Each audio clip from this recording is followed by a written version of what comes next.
The world can live together in peace.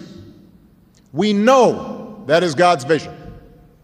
Now that must be our work here on earth. Thank you, and may God's peace be upon you.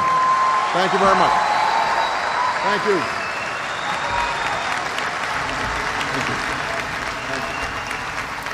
Well, there it is, an extremely enthusiastic response to that long-awaited speech. And right from the start, in the early stages, there was applause.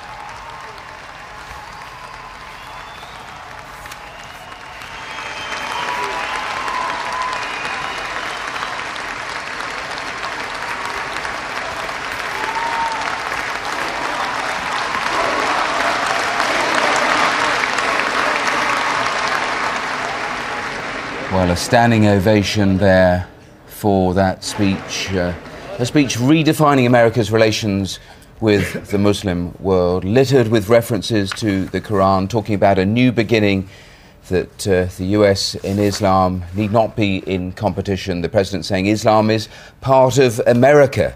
He then went into some of the detail, talking about confronting extremists, spoke absolutely frankly about the Middle East, a two-state solution, something he said he would personally pursue in terms of trying to resolve that conflict. Yes, he said we touched on the strong bonds with Israel that the United States has traditionally had, and he said they do remain, but however, he said the Palestinian people have suffered in search of a homeland and that America will not turn its back on that state. He also talked about Iran as should have access to peaceful nuclear power, but must commit to the Non-Proliferation Treaty. He touched on Iraq as well, about democracy, and also Afghanistan. Let me tell you and give you an idea of some of the reaction coming up here to that speech in the coming minutes. In just a moment or two, we'll be with Nick Witchell. He's in Baghdad for us, and there Barbara Plett in Islamabad to give us reaction from there. John Lyne is in Tehran for us. We'll also be hearing from our correspondents in Cairo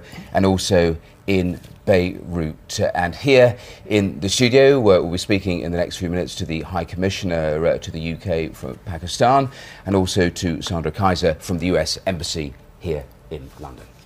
But first, our diplomatic correspondent, Paul Adams, joins me in the studio. And let's have a general overview of this. What did you make of it? Well, you know, this clearly was the most important speech on foreign policy that President Obama has so far made. I think it ranks alongside the speech he made more than a year ago when he was still campaigning to become president on race in America. That was probably the most important domestic speech he's made so far. Absolutely classic Obama performance, full of intellect, full of quotations from the Quran, from America's founding fathers.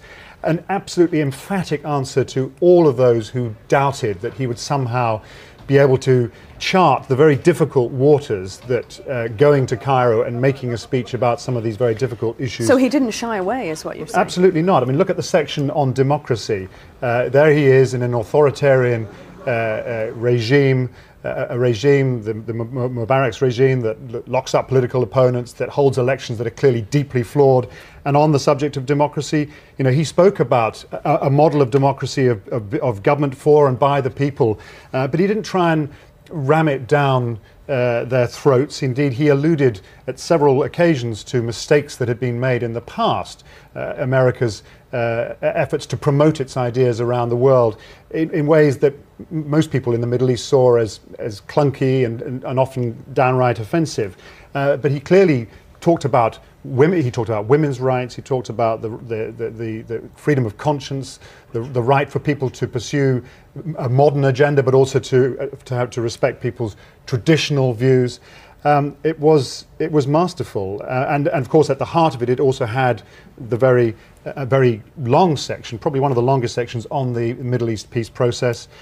He confronted, again, in a city, Cairo, where Holocaust denial and a deeply hostile attitude towards the state of Israel, and indeed often towards Jews, is not hard to find. He confronted straight on Holocaust denial.